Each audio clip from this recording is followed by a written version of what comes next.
Aqui tem um detalhe que eu queria chamar a atenção. Quando eu trabalho mensagem na sala de aula, eu falo para os alunos que esta obra é uma obra épica lírica.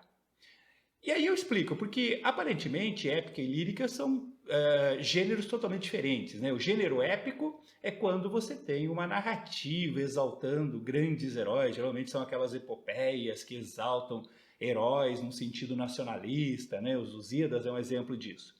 E uma obra lírica é uma obra em que nós temos a expressão da subjetividade do poeta. Tá? Então, como que uma obra pode ser épica e lírica ao mesmo tempo?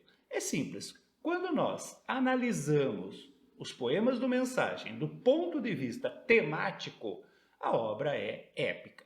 Tá? Os poemas do Mensagem vão abordar os heróis, as conquistas, as glórias do povo português, nesse sentido assemelhando-se muito aos Lusíadas. No entanto, existe por trás de cada poema uma mensagem subjetiva. Tá? O lado, né, pessoal, subjetivo do autor se faz presente nesses poemas, né, numa mensagem mística nacionalista para o povo português. Daí o lirismo. Por isso, Mensagem é uma obra épica lírica, sintetiza esses dois gêneros aí. Nesse sentido, quando nós analisamos o livro Mensagem, nós temos que perceber que existem dois níveis de leitura.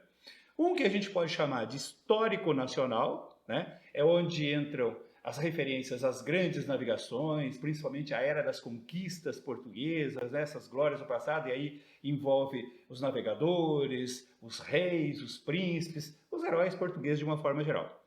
O outro nível de leitura é o místico universal. Tá? Existe um misticismo, existe uma discussão da essência do ser humano, da natureza humana, né? Do espírito humano, que não se limita apenas ao povo português. Tá? É uma mensagem que extrapola o nacionalismo e serve para o ser humano de uma forma geral aí.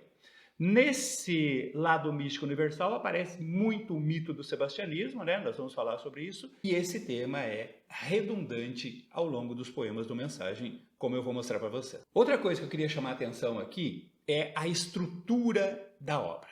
Tá? O livro é composto por um total de 44 poemas, relativamente curtos. Tá? Dificilmente você tem um poema ali que dê mais que uma página. E esses 44 poemas estão divididos em 3 partes. A primeira parte possui 19 poemas e é chamada de brasão. A segunda parte possui 12 poemas e é chamada de mar português. E a terceira parte possui 13 poemas e é chamada de o encoberto. Na primeira e na terceira parte nós temos subdivisões ainda. Tá? Então, na primeira parte você tem os campos, os castelos, as quinas, a coroa, o timbre. Eu vou explicar o sentido de cada um desses títulos, né? Com os seus poemas aí. E na terceira parte também nós temos uma subdivisão, os símbolos, os avisos e os tempos. Como que vai ser o nosso trabalho aqui?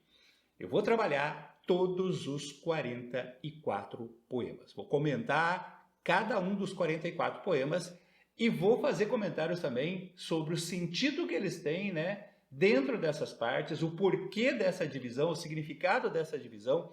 Entenda uma coisa, gente, esse livro foi muito bem pensado, foi muito bem organizado a partir daquele sentimento de nacionalismo místico que o Fernando Pessoa tinha muito forte, que é um sentimento característico do povo português, no qual o Fernando Pessoa se baseou para criar esses poemas aí. Então, partindo disso, desse nacionalismo místico, nós vamos explicar cada um desses 44 poemas aí.